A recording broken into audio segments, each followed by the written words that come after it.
You're listening to the Options Insider Radio Network, the home of the Options Podcast. For more quality options programs, visit theoptionsinsider.com or search for Options Insider Radio Network in your podcast provider of choice. Listeners can also access all of our programming through our mobile app available in the iTunes and Google Play stores. Select programs are also available via live stream at mixlr.com/options-insider. That's mixlr.com/options-insider. Don't forget to follow along with your favorite programs and submit your own questions for the hosts at twitter.com/options, stocktwits.com/options, facebook.com/theoptionsinsider, or via questions at theoptionsinsider.com.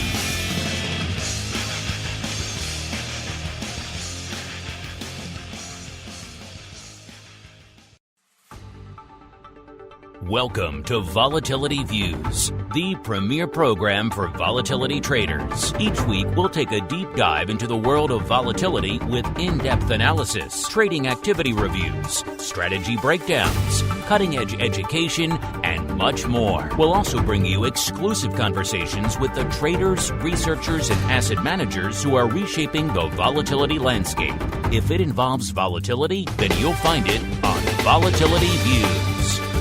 Volatility Views is brought to you by MIAX, one of the fastest options platforms in the world. MIAX is now trading options on the SPIKES Volatility Index, offering pinpoint accuracy, radically faster dissemination, and a highly transparent settlement auction for confident trading, all for competitive exchange fees. It's time to make a change and give yourself an edge with SPIKES. Learn more about SPIKES at www.miaxoptions.com/spikes. Options involve risk and are not suitable for all investors. The statements made are provided for informational purposes only and should not be relied on for financial or legal advice.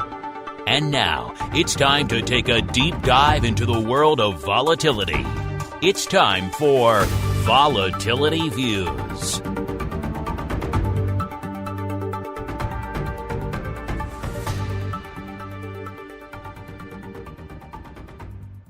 All right, everybody. That music means it is time once again for Volatility Views, the premier program for volatility traders. My name is Mark Longo from theoptionsinsider.com, as well as, of course, from the ever-exciting, at least we hope so, Options Insider Radio Network, coming at you live here, 1 p.m. Central, 2 p.m. Eastern. You can, of course, get the live stream via the Mixlr, MIXLR, the same feed you use for the option block and pretty much everything else we do here on the network live. Or, of course, get it after the fact on your device of choice. We don't judge as long as you listen, download, stream, and of course send in those questions. We do love to hear from you guys. And joining me on the program today, got a great cavalcade of characters. Let's just spin the wheel and see who we've got first. First off, we've got the greasy meatball himself, Mr. Mark Sebastian from OptionPit.com by way of Carmen Line Capital. Mr. Meatball, welcome back to the program, sir. Hey, good to be here. I've missed you guys. And I am happy to be here talking vol with my own view. It's been a while, you're right, because I've been traveling a lot, but you've been too. I was in D.C. and Florida. Where have you been of late, sir? You know, I've been on a consulting gig, and then I've been kind of flying about. I was in Baltimore. I was actually hired as a male model for BigBlondeHair.com for a little bit. I had to go teach a class on debits and credits. Just all kinds of stuff keeping me busy. All right, sir. Well, I'm glad we can get you back on. And also joining us, dialing a little bit in, farther east from the volatility mecca known as Princeton, New Jersey, we have once again Mr. John Smolin, the EVP and head of exchange-traded products and strategic relations over there at MIAX. John, welcome back to the program, sir. Great to be here. Thanks for having me again. Very exciting. And I must have missed the stand-up tour that the Meatball went on. I would have enjoyed that. Yes, that would have been a good one. And joining me, I'm pleased to say we have a third seat holding down our special guest rotating hot seat here. He's a newcomer to VolViews. He is Eric Metz, the CIO over there at Spider Rock Advisors. Eric, welcome to the program. Glad to have you in studio today. Appreciate it, Mark. And Mark, good to connect again. John, good to meet you. And Eric, it's been a little while since you've been on the network, and this is, of course, your first appearance here on Volatility Views. So why don't we give our audience a little bit of a quick refresher on your background and what it is you guys do over there at SpiderRock Advisors. Sure. By way of background, personal background was in the proprietary trading of the CBOE and the Mercantile Exchange back in the day. As the electronic transformation of trading took fold in the early 2000s, kind of left the floors and began a proprietary trading career on the electronic desks here in Chicago. More recently, I've gone to a more asset management business model and taking derivatives know-how and applying it, strategies, services of sorts, consulting of sorts, to our clients, institutions, large advisory firms at the enterprise level, and a few family offices. And this is obviously a volatility show. What is your primary use case? What is the lens through which you view volatility? Is it coming in and maybe using S&P options to get your vol fix? Are you out there trading the vol products? What is your primary volatility use case these days? Sure. We have an assortment of products and strategies. I think the number one goal that we're trying to do is serve our clients in ascertaining what their objective is and then applying the correct response where derivatives can provide value. So we are in S&P options, that is. We are in single name options, call it Microsoft, Netflix, IBM, et cetera. We also in VIX products from time to time, have a little bit of currency and a little bit of fixed income exposure as well on the derivatives front. All right. Sounds like a plan. Then let's get to it with a little bit of the old volatility review.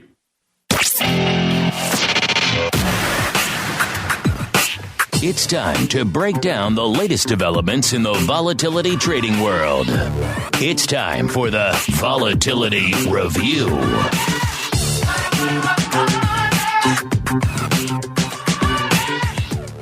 All right, everybody, welcome to the Vol Review. This is indeed the portion of the program where we break down what the heck was going on this week and indeed today from a volatility trading and trending and analysis and unusual activity and all those fun perspectives. And coming into the end of the week, we got a bit of a mixed bag here. You know, we saw some rallies earlier in the week. Then we saw it seemed like the market had renewed optimism. There was hope for Brexit, maybe some lingering hope for a trade war outcome that was positive. Of course, decent earnings earlier in the week, all that kind of combining that 1, 2, 3 punch saw is lifting the markets over the last few sessions. Coming into today, heading into the weekend, not so much. Most of the major indices taking a turn to the dark side. S&P actually the laggard of the day, only off about 0.2%. We got the Dow off about 0.2%, and NASDAQ, as is its wont these days, leading the charge to the downside, off about 0.75%. Our old friend VIX Cash, after having come off quite a bit, is actually looking perilously close to where the Rock Lobster picked it for last week. He was at a very Columbus appropriately 1492. He's got a full show left for it to move about half a point or so. So we'll see. It's at about right around a 1430, and our old friend Spikes also floating around a similar level at about a 1430 and change as well. Looking out here as well, our old friend VVIX, aka the volatility of volatility, also taking a bit of a break here after having peaked a little bit north of that 100 level, that triple-digit level, which is, of course, a level where things are moving. Things are rocking and rolling a little bit, still at a frothy but not quite as elevated 91 coming into showtime. So, Eric, as our guest, I will give you pride of place, sir. We'll start with you. What's been catching your eye? What's been lighting up your tape from a volatility perspective over there at SpiderRock over the past week, sir? Yeah, sure. I think 2019 has been a fairly similar trend, from 18 and even into 17. NASDAQ, taking the leader stance, performing extremely well. S&P having a tremendous year. And the irony of both what I'll call 2018 and 19 is people often are viewing it as more volatile than in recent times. And while that may be true, the larger irony is that if you look at long-term volatility, we're still below the averages. And so, I think there's a lot of reasoning for that. And so we are effectively just trying to sit here from a global macro perspective and educating our clients and providing them, the strategies where they need them to, protect in downside, whether it be in a linear fashion or a convexity fashion, around their goals and what they're trying to accomplish.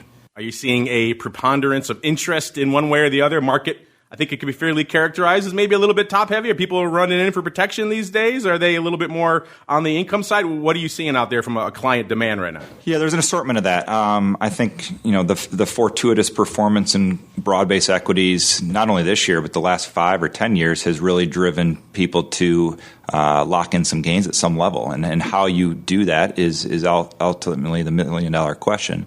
But I think some other anomalies have occurred this year. If I was to just ask the folks on the show here, what do you think Apple's up this year to date? It's an alarming figure. I'll give you a little bit of a tip on that. Apple's having a nice year. I mean, well, the thing about year to date is that, versus year over year, right? We had that last quarter was really ugly. So I'm going to say year to date, it's up 30%. Yeah, my guess was going to be 35%, up $45. I was going to say about 25 to 28% is what I was feeling. So where are we in the ballpark, Eric? Largest company in the world from a market cap perspective, and probably other measures as well, is up roughly 50% year to date. And Mark, you are correct in alluding that Q4 distorts that figure a little bit because trailing 12 is a little bit different. But nonetheless, I mean, that's a massive move. And so how do you extrapolate that into why? What changed in their business over the last 12 months? Probably nothing other than market sentiment. But that's an eye-popping figure for a company of that stature. But their iPhone got bigger, and all these other things that they're touting out there. Yeah, it's interesting. 50%, you're right. For a company they have pretty much all the cash on the planet under their own personal reserve. That is an eye-popping level. We had someone write in the other day and ask, how can they talk about all-time highs when it's not back at its 700 level? And we had to explain to them the nuances of being split adjusted out there. And is Apple a big driver of action for you guys over there? A lot of clients coming in just wanting Apple, let's say, overlays and that sort of thing? Yeah, in fact, it's kind of the bellwether of all single names. I would argue. If you're forced to index at all, then you own Apple, and if you just buy what you know, then you probably also own Apple. So you're appeasing a few crowds in ownership, institutional and retail alike. All right, Mr. Meatball. I'm not going to give you the Apple question, but what outside of Apple year to date here, how it's looking, what has been lighting up your tape? What are the pit crazies? What are they trading over there in the pit land these days? What's lighting up their tapes? I mean, obviously, you've got your streaming services are really been in the news a lot. Netflix had earnings, but the movement around Roku and even Disney turning into a streaming service have been some names that have moved us around pretty significantly. Obviously, Brexit is a big deal, and the move in the British pound. What's interesting, and we were talking about this today, the British pound is up 7 cents in 7 days. So, on the 10th, the British pound opened 118, and here we are. This is an FXB, so it's not a perfect 1-to-1, but FXB, which is essentially the currency shares, opened 118.50 against the dollar. And it's now up to 125. So that's pounds over dollars. Meanwhile, and so while the FTSE index is down over, since the 10th, the EWU, which is the ETF for the United Kingdom, is way up. And it shows you how some of these international ETPs and ETFs are very currency related as much as they are equities abroad. So I think Brexit is a major thing that is weighing on indexes.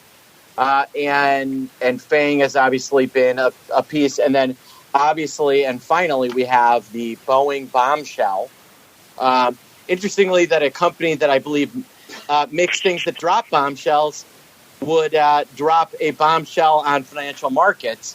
They apparently were hiding some stuff from the FAA, which apparently is not a good thing. Yeah, always a good plan to do that. And that is what's driving Boeing Corporation lower.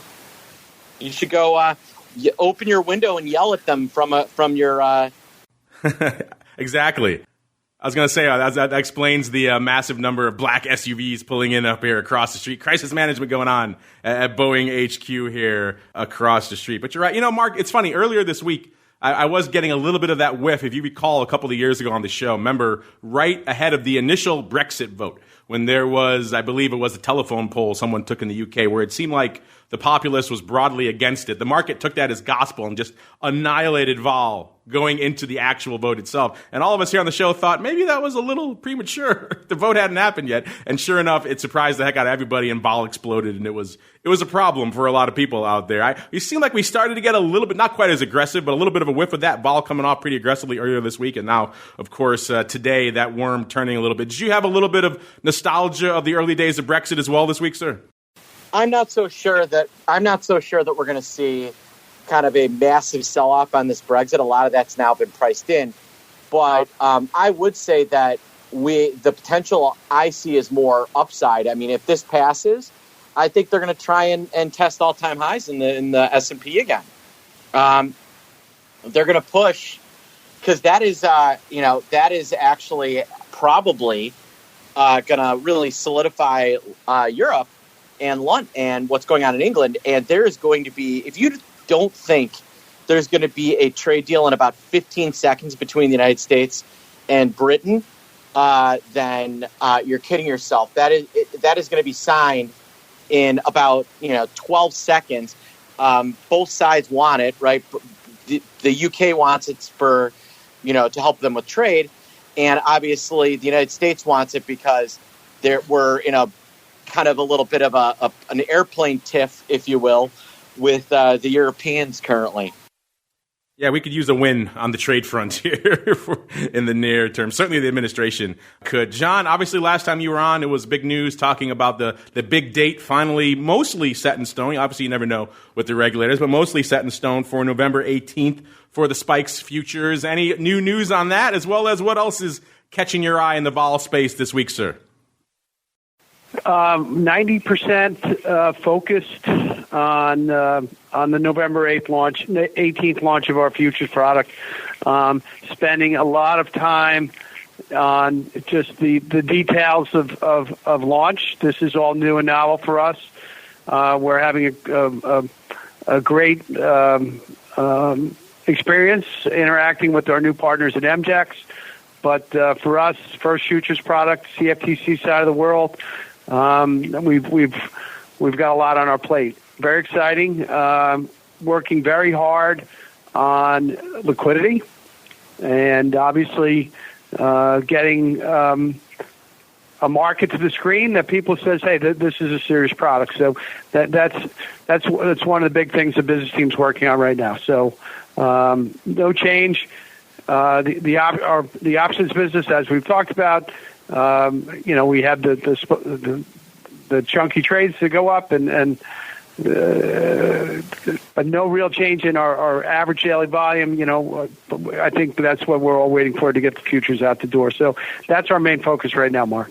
Well, I know the futures are official, or at least soon to be official, John, because I just heard from Simon, and he's flying all the way back across the pond to do booth babe duty down at FIA for the future. So that's official when he's coming all the way to do that there. Hopefully you got a nice outfit for him so he could attract some business to the MGEX booth.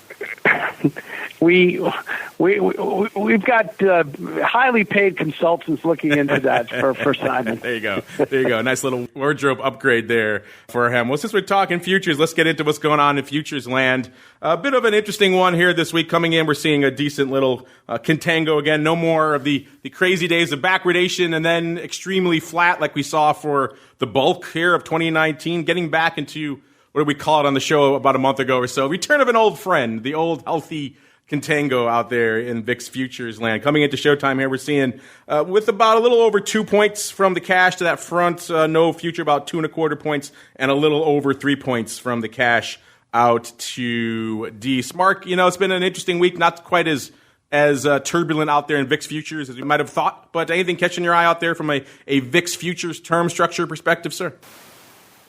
Yeah, the contango is really, really, really, really big.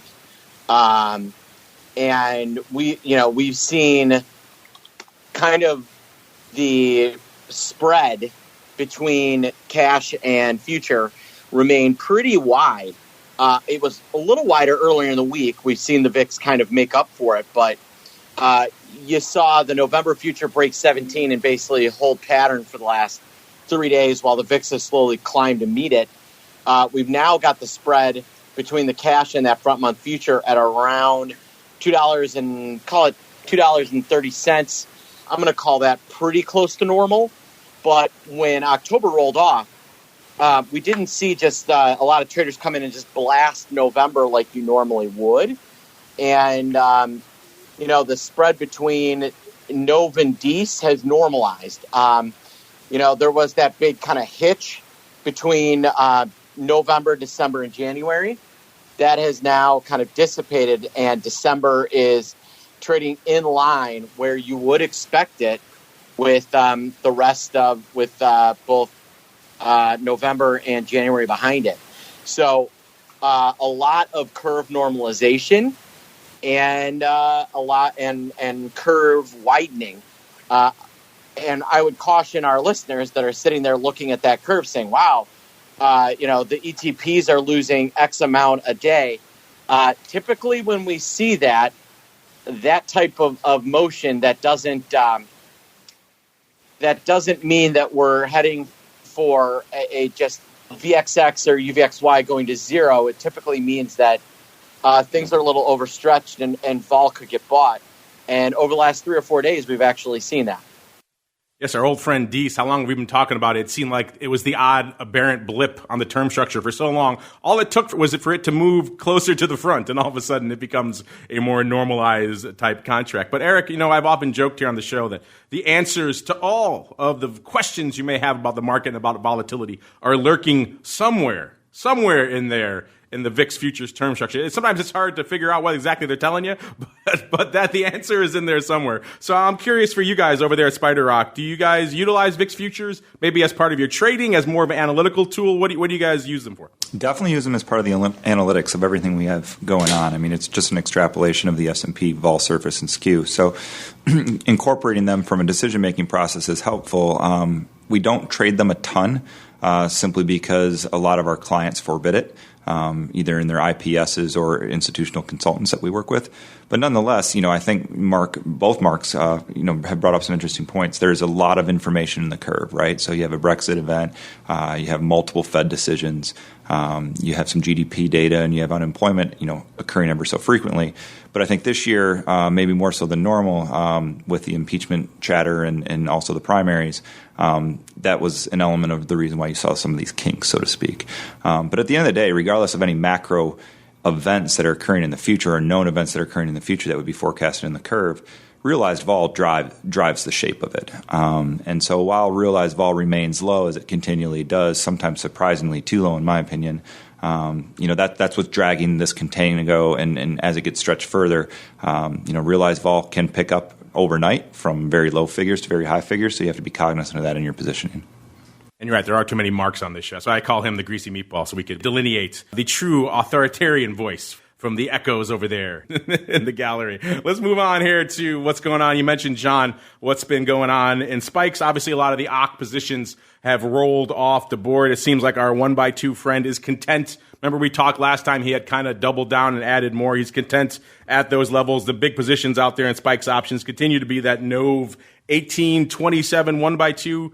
Almost, I think it's about 13,500 by about 27,000. Looks like he put a few more on the larger leg. That's still the size print. Total of about 41,000 contracts open, which, again, going into a product doesn't even have the future yet. It'll be interesting to see once that future goes on. And if Simon does his job well at FIA from a booth bay perspective, it'll be interesting to see how those numbers change after the 18th of November. Rolling on into VIX options, the mothership out here, kind of a quiet day, pushing about 150,000 coming into the latter portion here of the show. The ADV is about 483,000. That's off quite a bit from last week, about 41,000 contracts. Remember, for a while there, things were rocking and rolling trade war-wise, volatility-wise, and that ADV had crept up to north of 700,000. Now we're well off that again, about a couple 100,000 contracts shy of that now, which is more in line with what you expect to see in like those seasonally quiet, late July into August time frames here in the market. Let's look over here. Obviously, October off the board here as well. Let's see what's lighting it up here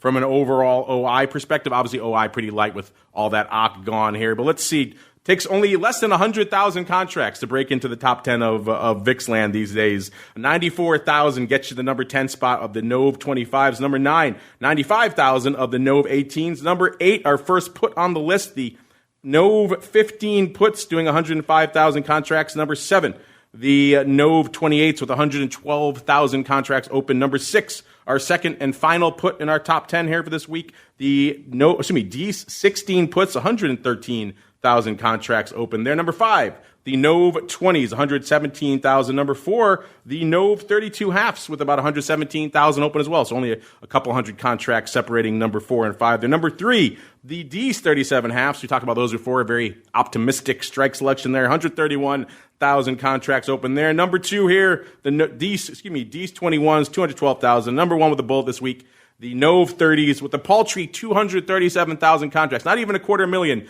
take the number 1 spot this week, listeners. That shows you how much ACH rolled off the board here recently. Total of about 5.3 million contracts open, about 4 million contracts on the calls, and about 1.3 million contracts on the puts. Before I start breaking it down by day here, Mr. Meatball, anything lighting up your tape this week? Anything coming across your radar as an interesting VIX options trade this week, sir? You know, it has been a surprisingly slow week for VIX options. I think biggest things I've seen was, some really basic kind of puts and calls. There hasn't really been a ton of volume in those names this week in VIX. Nothing, absolutely nothing pops out in terms of like really kind of interesting, let's chit chat about trades. I guess maybe the biggest trade of the week was the October 29 calls. No, that was from, last week. I'm not sure we saw 50,000 contracts traded in one trade this week, Mark. I don't know about in one print, but there were a few days. But you're right, it was a fairly light week overall. Let's dial the needle back to Monday, the second most active day of the week with about 640,000 contracts. Bit of a put palooza going on Monday with 91,000 total of the ACH 14 half puts going up against some of it on a spread. I'm not sure if all of it was a spread. About 70,000 of the ACH 15 puts. So a very funky, very tight. That's one of those love your broker type trades. If you're rolling, that's interesting. Or if you're putting that spread on, either way, half a point. A bit of a head scratcher here. Looks like they did it for around 23 cents. We see a couple blocks here going up 19,500, the 14 half puts versus the 15 puts for 45 cents.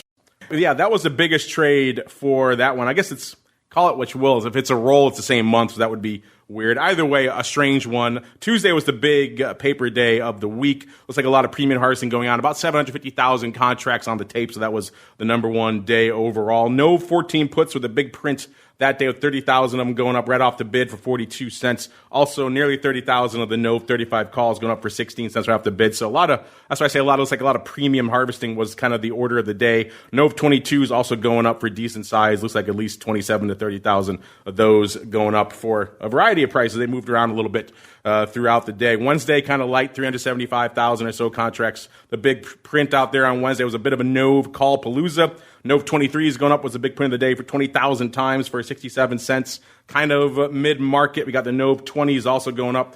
Couple of lots of 14,600 for a little over $1.13 and $1.09.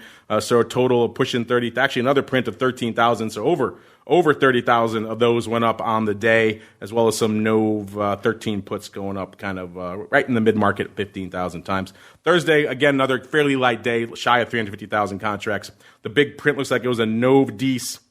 Call it a roll, call it a call spread, call it what you will, going up about 25,700 times on the Nove 30s versus 2 lots of 12,850 of the Dees 30s. So interesting doing that one, looks like for around 22.5 cents on splits here. And then Friday today, pretty light day, not even just around 150,000 contracts on the day. The biggest print are the Nove 22s going up for 66 cents right off the bid, 13,000 times. Looks like a little bit of a Nove vertical went up today as well. 10,000 of the Nove 2830 vertical going up for a whopping 7 cents. So not a lot of super compelling paper this week. Eric, you mentioned you watched the futures as kind of a bit of a guide and analytical tool for what's going on in the space. Do you watch the VIX options at all? Do you trade the VIX options? And if so, what is your use case for them out there? Sure. I mean, it's definitely a proxy, right? People often talk about, talking heads on CNBC or the front page of the Journal. That being said, this week's interesting, right? So with SPX kind of expiring this morning, a lot of the VIX paper is fully priced into the NOVE, given its kind of prior expiration, call it 2 days prior.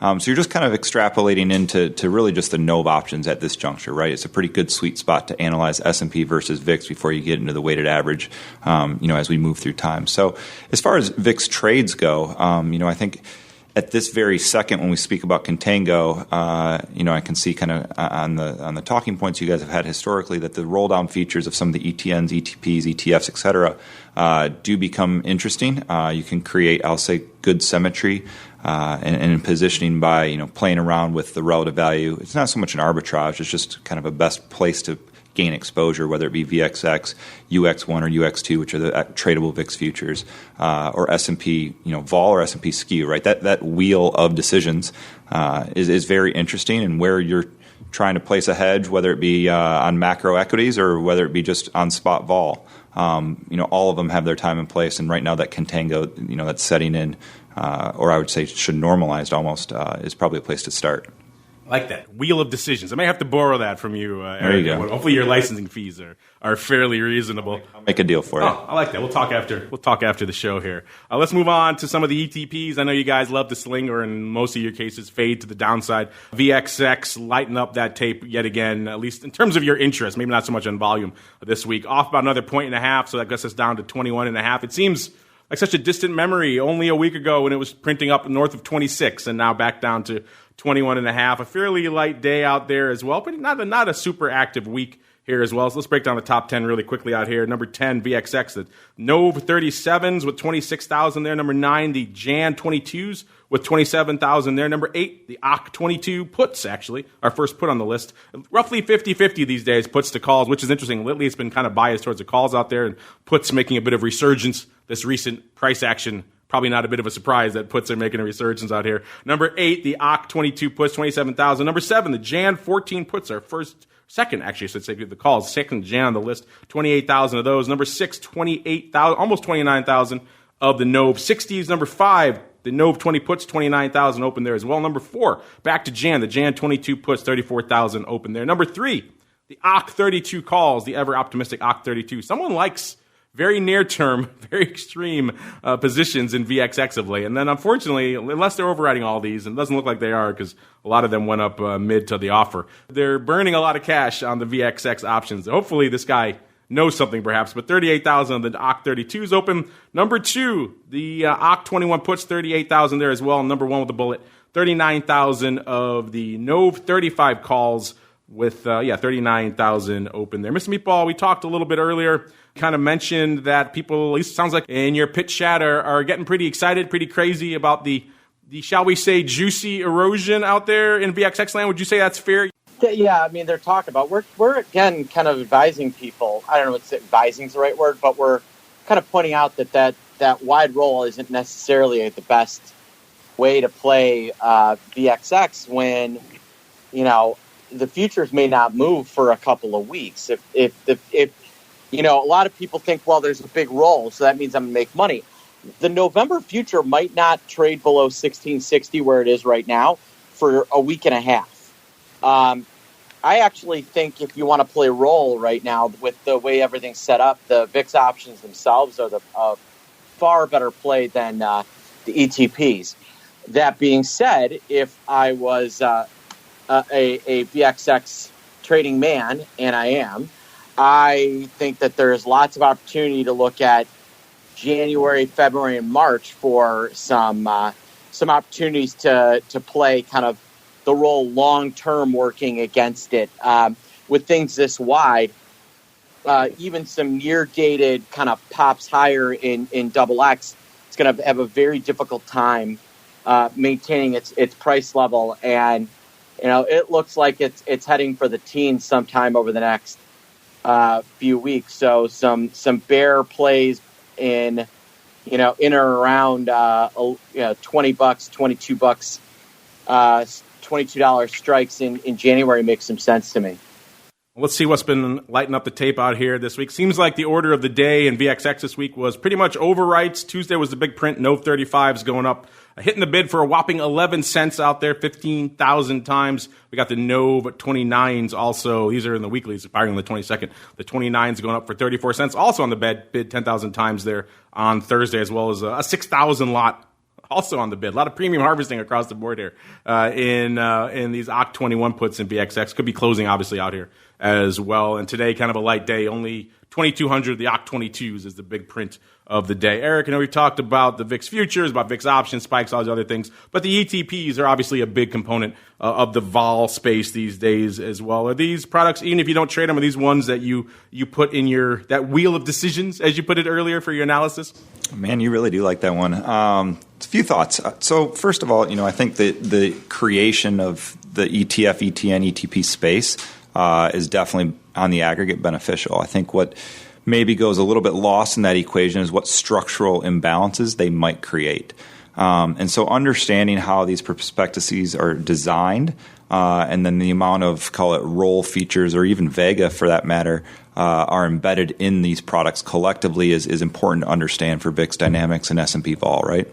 So, we've had some episodes the last couple of years with some pretty high-profile commentary on the space. But nonetheless, I do think the products have value. I do think they are very good and effective in gaining the precise exposures one is looking for. And so, while we don't actively trade them, this is a space that I've come from and used to actively trade pretty readily. Incorporating it, again, in the wheel of decisions, Mark, it's paramount to understanding, how these things behave and are interwoven together, right? All these markets are related and correlated. And so that's probably the biggest thing that I educate our clients on is, while we don't necessarily traffic in them, being cognizant of how they're positioned and the magnitude and what effects they have on the industry as a whole is paramount. I think we have a title for the episode, the volatility wheel of decisions. What do you think about that, Eric?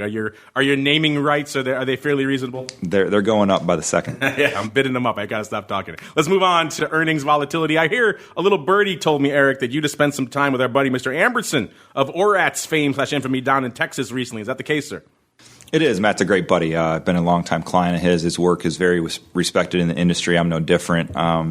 I think as you get in and around earnings, the way that you can slice and dice and isolate the effect of earnings on a vol surface is critical to long-term success in trading. But even I would say the two securities you've highlighted earlier in your show, IBM and Netflix, they had some pretty decent moves last week. Netflix had a pretty large outside reversal and kind of a gap up, and then it sold off. And frankly, I think it reversed all the gains if you include today. So, the vol compression post earnings is very relevant. But like I said, there's two ways to make money here, right? You can be long and scalp, or you can be short and hope to have it decay. And you can have two parties and both be profitable. It depends how you hedge.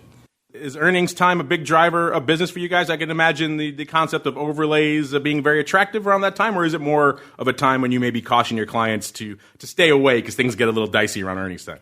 Yeah, we have full discretion on our mandates. So long-winded answer here made short. They give us the tools to kind of traffic in the way that we see most fit. So if we need to play earnings because it's an outsized opportunity, we can. We don't gravitate towards there as part of the mandate and part of kind of the value prop, but as vol surfaces move, as relationships in the surface get distorted, we will take advantage of them. I like it. Let's see what's distorted here this week. Again, all of these earnings move results reports coming from the aforementioned folks at ORAT. You can find them, of course, theoptionsinsider.com. Click on that Options News and Articles tab on the top right corner of the homepage. That'll get you off to all the earnings reports, or, of course, head on over to ORAT's ORATS.com and check them out for yourself. And if you guys like earnings, and I know a lot of you do from judging by your feedback, then they're free. You can't beat the price. Free reports. Let's see what popped off this week. We had a lot of financials. You can, of course, sink your teeth into those. We'll just pull out a few here really quickly on the tech side that we're reporting this week. First, good old Beamer. Not so much a consumer tech name anymore, more of like a software and services type name now. But coming into their announcement, they were pricing, they were trading right around 143 or so. They're pricing at about $6. That's actually a little light compared to their past earnings moves. They moved close to $7.50. So they were a little bit underwhelming, maybe from a vol perspective. They traded down right after the announcement about 8.25. So they actually earned that cheap straddle and then some, and it's still kind of hovering around those levels right now. So it hasn't really sold off more, hasn't rallied. It kind of sold off and has kind of been vacillating around there ever since. And as Eric just mentioned, the old Widowmaker, Netflix, also was an interesting one to watch this week. They were trading a little bit shy of $300 going into the announcement. They're pricing in about 24.5 on that straddle. That also was a little bit juicy compared to recent moves. Recent quarters, they've delivered a little bit north of $20, about 20.25. So a little bit juicy, and it seems like all that juice was almost merited, not quite in the initial blush. It opened up about 18 after the announcement, but as Eric kind of alluded to, it immediately almost gave a lot of that back. And now if you look at it today, so if you held on to that straddle for a couple of days here, or that long vol trade, you're looking all right because it's all now taken all those gains, given all those up, and now lost an additional $10 in the other direction. So roughly $28 swing from the highs there. So immediately after the announcement, not so much on the long premium side, but it's one of those weird scenarios where both sides could have won. If you were short premium, you closed it out diligently, then you could have done all right, and also the long premium traders out there could have done all right as well. Remember, though, of course, as we said many times, and as Matt has said many times on our Advisors Options show, at the end of the day, you're better off looking around earnings a little bit because there's no real data. Everyone always asks, is it premium sellers or premium buyers who win the day on earnings? And it usually breaks out somewhere around 50-50. And when the losers lose, they lose big. So it's definitely one of those strategies that you have to, it works until it doesn't. You know what else works until it doesn't, which is your questions. Let's get to a few of those. It's time for some of your volatility voicemail. It's time to share your thoughts and opinions with your fellow volatility traders. It's time to check the volatility voicemail. Make your voice heard by dialing 779-669-4VOL. Posting a comment on the optionsinsider.com, sending an email to questions@theoptionsinsider.com, or posting your questions to twitter.com/options or facebook.com/theoptionsinsider. All right, everybody, welcome to the Vol voicemail. This is your portion of the show. I mean, the whole thing's your show, obviously, but this is where you guys get to directly influence what we talk about. Let's kick it off. We got a bunch. John, this first one's right up your alley. This comes from LL07. He wants to know, I said, I found the comments by Simon Ho on the last episode somewhat alarming.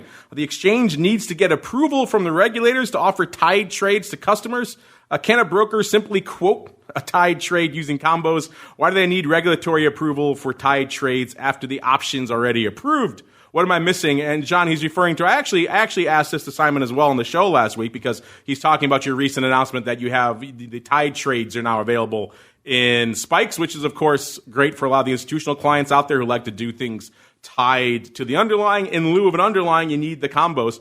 I think LL and a lot of our listeners out there are probably confused by what Simon was saying. So maybe, John, why don't you explain to us why you guys needed to have the additional step of getting approved for the combos, why they couldn't just print those out of the gate? Well, you can always print them, like you said, in the pit, where it's actually a multi-leg complex. It's a complex trade, but in terms of printing them relative to the option as, okay, this is part of it, and this is how I need to get it on the tape, and these are the prices I need to use. It was viewed as almost like a new product, and we had to go through that process. Of course, a tied trade, like I traded in the SPX for a few years. A tied trade is a big part of the environment down there for the combo, and that's essentially it. And it's also with us being an electronic exchange with no floor, we had to define it even further. That's really what it comes down to. That's amazing that, in this day and age, 2019, they could approve an options product, which has all of that inherently implied in it, the synthetics, all the things you could do. You would think the approval of that product would be inherently approving all those other use cases you could do with it, but it sounds like that wasn't the case, John. No, the bar keeps getting raised, and the commission is there to protect the they look at it from the perspective of protecting the retail investor, and the path they chose was the right one, and you accept that they do their job and they define the playing field. We respond to it, and we do what's best for the product. We do what's best for the customer, and then for the industry, and then ultimately what's best for the product. Yeah, so LL and everyone else who had similar questions after last week's show, there you go. It is effectively a viewed almost as a new product approval, which is, I think, interesting and certainly, judging from your feedback, surprising to a lot of you. Eric, this one, we get this, I don't know, a couple of times a week. We haven't talked about it in a while, though. This comes from Encarto. He wants to know, am I better off buying a SPY put or a VIX call to hedge my portfolio? This is the subject of ongoing debate. I think if you go to RMC, Eric, you see legions of presentations comparing and contrasting the efficacy of both. We've weighed in before on the show on different sides. I'm curious what you have to say for Encarto here. What is your viewpoint on this when you're looking at it he puts it as from a hedge perspective. So he wants to hedge his portfolio. Which of these approaches you prefer? A straight up SPY put or going the VIX upside route? Sure. Well, I think there's a few things to think about. Number one, they have very different payoff profiles in certain instances, right? And so the SPY put has an element of what I'll call beta reduction, which is just, broad-based macro exposure to the markets. While that is, I will say, correlated or I guess inversely correlated to VIX, depending upon your framework, they're very different needs and objectives. And the other element to think about is, what time frame, right? VIX tends to traffic very near term. VIX cash spot is only 30 days relevant. So SPY puts, given kind of their liquidity and time frames, much more so than VIX. You can get a much better convexity profile using VIX. But more often than not, that slow bleed down, as sayings go, markets tend to take the escalator up and the elevator down.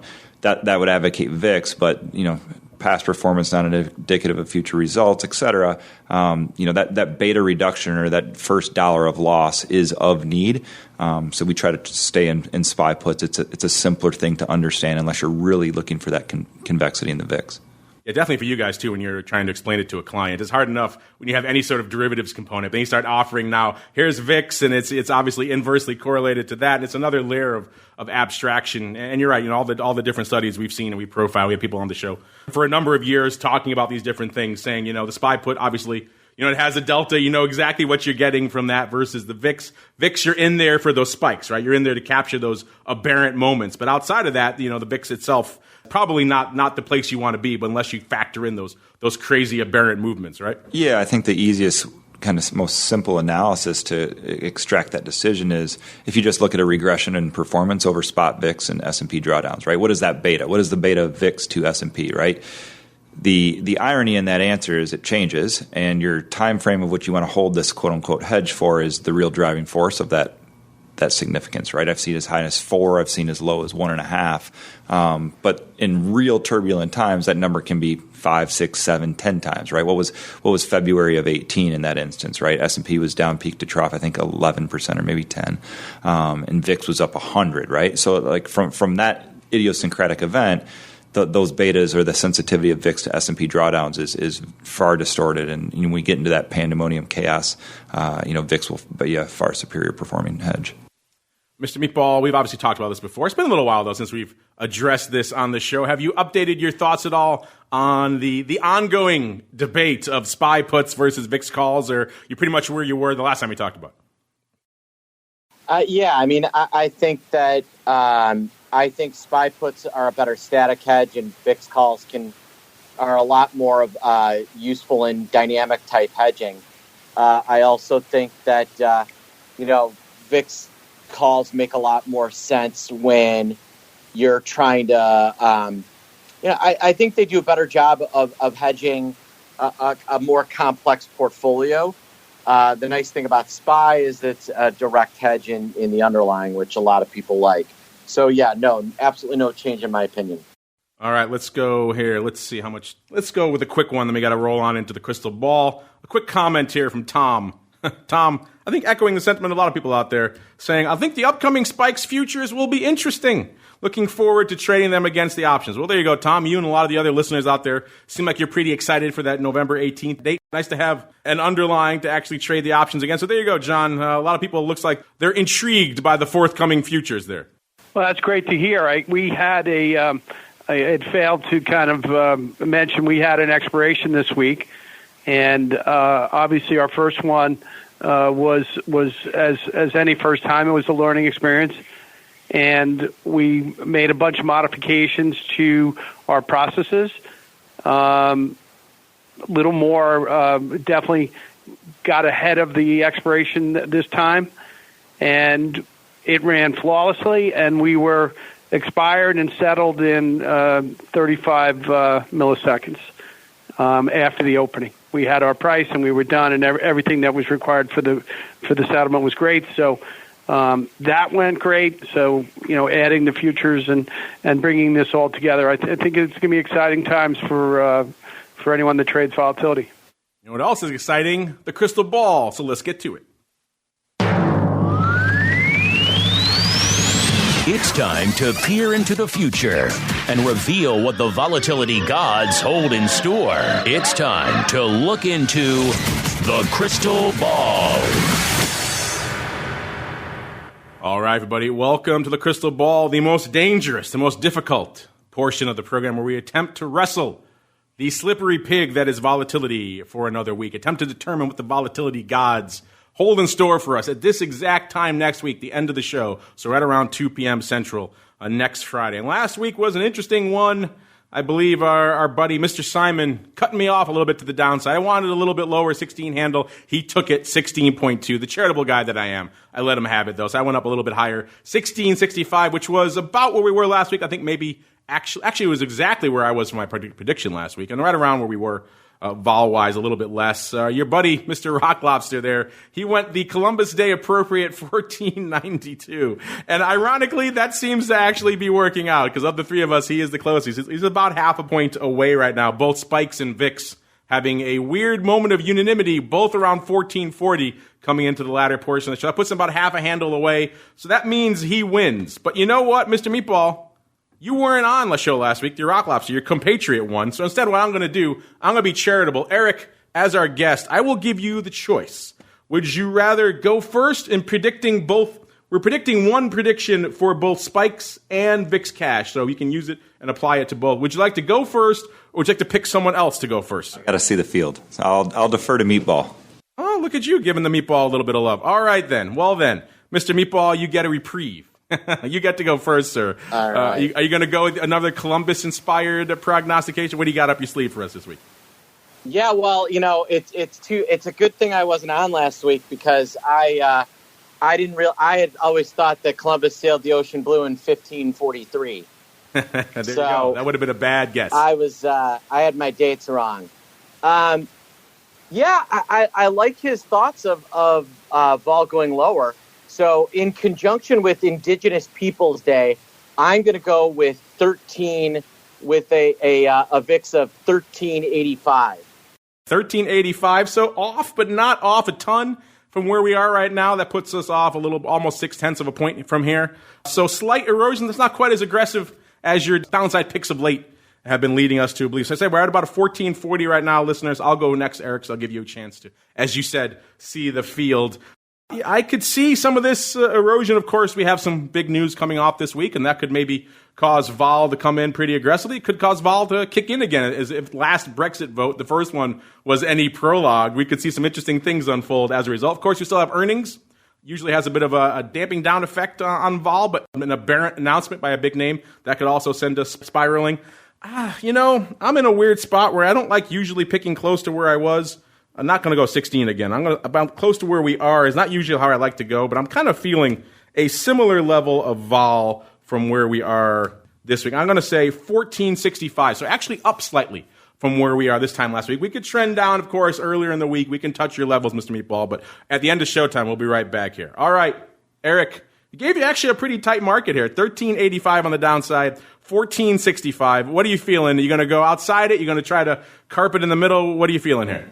If this is Price is Right, my answer is 1466. Thankfully, we're not doing the Price is Right rules here. With all due respect to Bob Barker, I do think the market's a little bit overbought here. Want to see a little bit of a retracement to I would say get some froth out of the tape, and if we do reach new highs, which I believe Meatball earlier on the show claimed he was forecasting.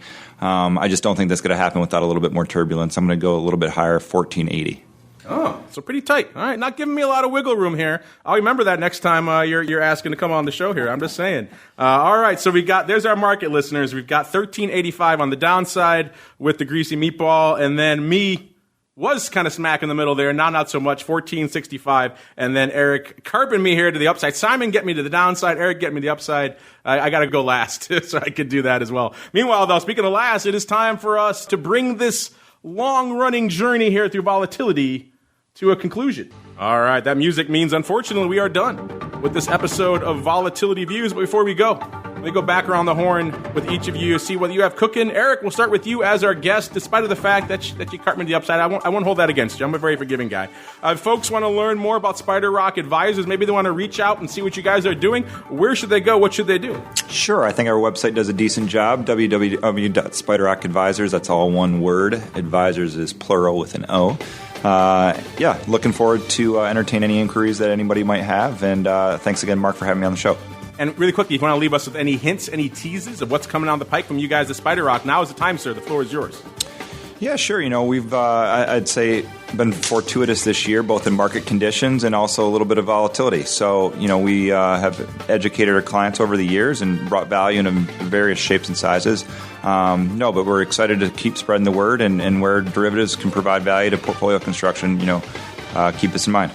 There you go. Check them out, Spider Rock Advisors, to learn more. Mr. Meatball, if they want to check out some of your VIX webinars, or maybe they want to check out the Pit Chat and join it for themselves, or maybe they want you to text them throughout the day, where should they go? What should they do? Yeah, just, go to optionpit.com and check out our blog. Wednesdays, I'm starting to do like a frequently asked questions that I'm going to be posting to YouTube. So if you have questions, go to YouTube and find my most recent video and leave me a question, and I'll try and get around to answering it. Similar to or do it here, either or, for that matter. Yes. So if you can't get enough of asking your vol questions here, you want to pester the Meatball and the Rock Lobster during the week, OptionPit.com is the place to go, or of course YouTube. Doing more on the old YouTubes there as well. You just Option Pit on YouTube, right? Yes, I am. Just search for Option Pit on YouTube. You can find them there. And John, sounds like people are excited. The 18th is looming on the horizon there. Anything else you want to leave our audience with in terms of hints or teases? And if they want to learn more about all things spikes, where should they go? What should they do, sir? Obviously, myxoptions.com. All our information on the new products, on the Spikes product and in the Spikes option. Our partners at MJEX are starting to release stuff through their website, and MyX will be in Chicago for FIA at the end of the month, and we'll have a booth, and we'll be there, and our team will be out chatting and be able to talk about our products. There you go. Check it out. Learn more. MyXoptions.com/spikes is the place to go. And if you're going to be in Chicago for FIA, get the Expo Hall. You can come down, see Simon doing his booth babe duty down there. It should be fun. And on behalf of John and the Greasy Meatball and our guest Eric, and indeed myself, I want to thank all of you out there for downloading, streaming, and subscribing, for listening live. And we'll see you back here next time for more Volatility Views. Volatility Views is brought to you by MyAx, one of the fastest options platforms in the world. MyAx is now trading options on the Spikes Volatility Index, offering pinpoint accuracy, radically faster dissemination, and a highly transparent settlement auction for confident trading, all for competitive exchange fees. It's time to make a change and give yourself an edge with Spikes. Learn more about Spikes at www.myxoptions.com/spikes. Options involve risk and are not suitable for all investors. The statements made are provided for information purposes only and are not intended to provide and should not be relied on for financial or legal advice. You're listening to the Options Insider Radio Network, the home of the Options Podcast. For more quality options programs, visit theoptionsinsider.com or search for Options Insider Radio Network in your podcast provider of choice. Listeners can also access all of our programming through our mobile app available in the iTunes and Google Play stores. select programs are also available via live stream at mixlr.com/options-insider. That's mixlr.com/options-insider. Don't forget to follow along with your favorite programs and submit your own questions for the hosts at twitter.com/options, stocktwits.com/options, facebook.com/The Options Insider, or via questions@theoptionsinsider.com.